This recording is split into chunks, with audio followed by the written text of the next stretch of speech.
Het eiland van de vorige dag. Dat is de titel van de 22e editie van Oeral.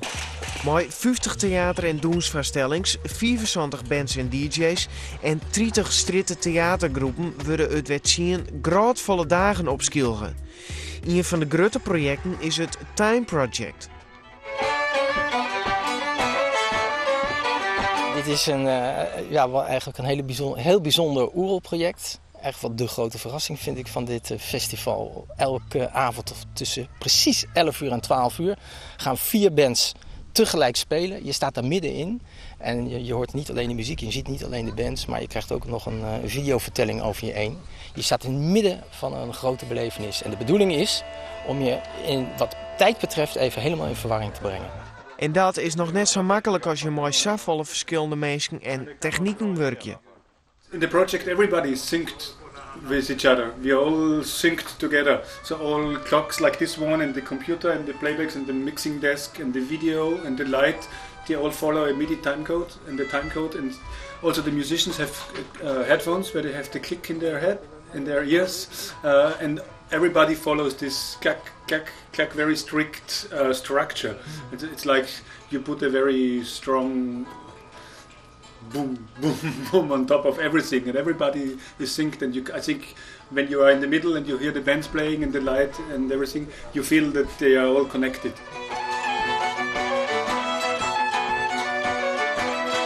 Tijd is het thema. Hoe beleven we tijd? Bij Bob Wilson merk je mee wat vertraging doet.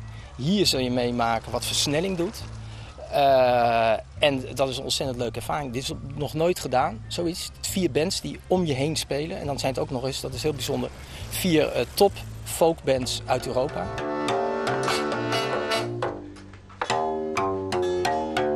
I heard a cuckoo's clock in Switzerland. It makes clack, clack. And I had music in my head, and suddenly the cuckoo's clock make tick. The cuckoo came out, and I was frightened. And in this moment, the music in my head changed. And then I thought, wow, how the difference between the music before the cuckoo and between after the cuckoo was so different. So the seconds have been so different that I thought, this is a very strange feeling. I want to give this feeling to an audience.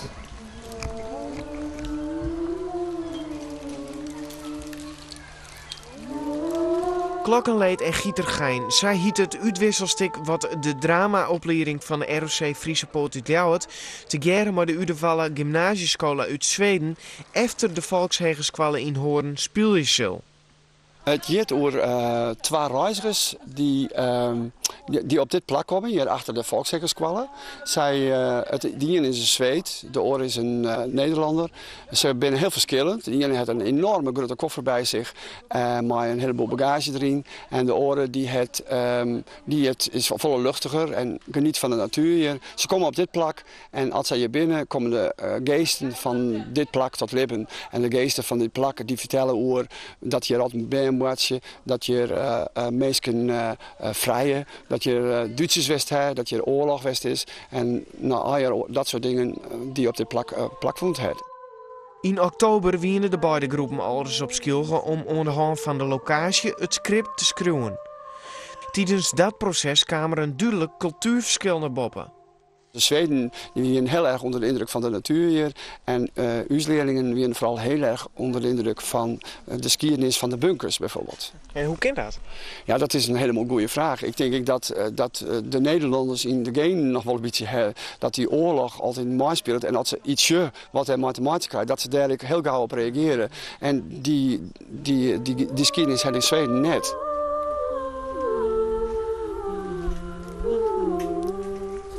This doesn't feel so good.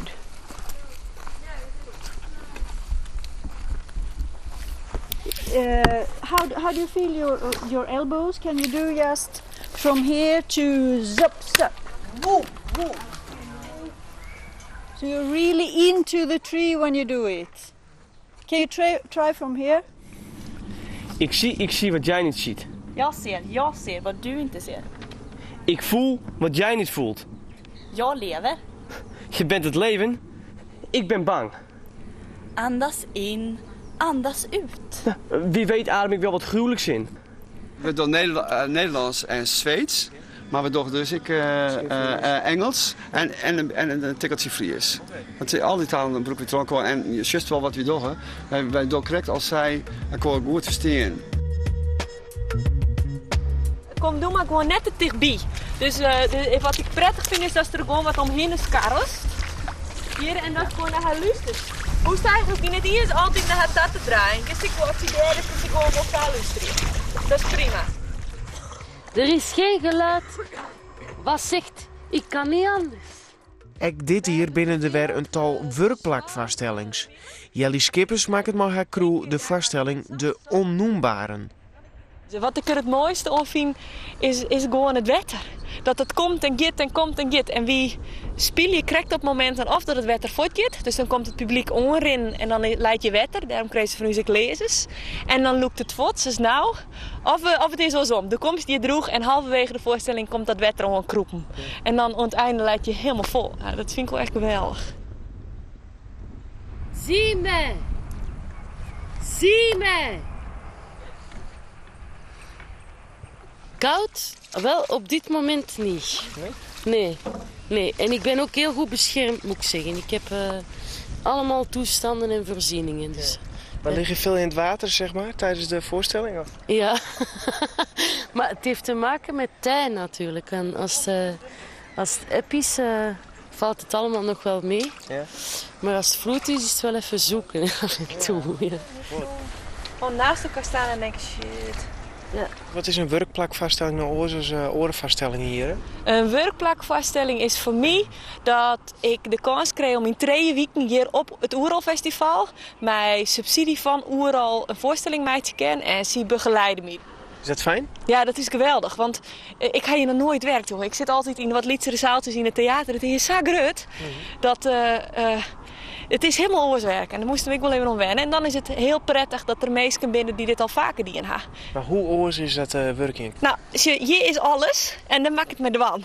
Terwijl in theater is er niks en mag ik zelf bepalen wat ik erin zet. En ga je misschien 6 op 12 meter om te spelen. En hier ga ik het hele water op te spelen. En er is geen locht, dus ik kan net met lochteffecten werken of dat soort van dingen. Want het is gewoon hoe die. Dus eigenlijk alle dingen west in het theater mij werkst, ben je net en andersom. En dat levert soms heel veel frustraties op, maar ik echt cadeautjes, want zie nou hoe mooi het hier is. Dus dat is echt geweldig. Geld is toen een iets things te klimmen uit. Hier, ja, naar beneden. En daar leert het jij echt na een tijdje dan, maar als hij toch begint te klimmen, wat daar gaat zitten in de modder. De personages binnen een skipper en een zeemeermin. Ik heb eigenlijk een zeemeermin die in geheim verliefd wordt op een skipper. En bij hem aan boord sloept. En daar gewoon stiekem bij hem gedwenen, zonder dat hij dat in de gaten had.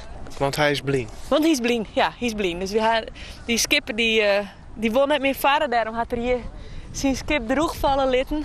En eigenlijk van al die jaren varen en hoe de zee staren, is zijn eigen helemaal dicht slipt. Mijn zout en mijn modder en eigenlijk alles wat hier te vinden is. Willen jou op de Bonnefoy even naar Oeralta, dan kan dat. De organisatie biedt namelijk zogenaamde dag-arrangement noemen.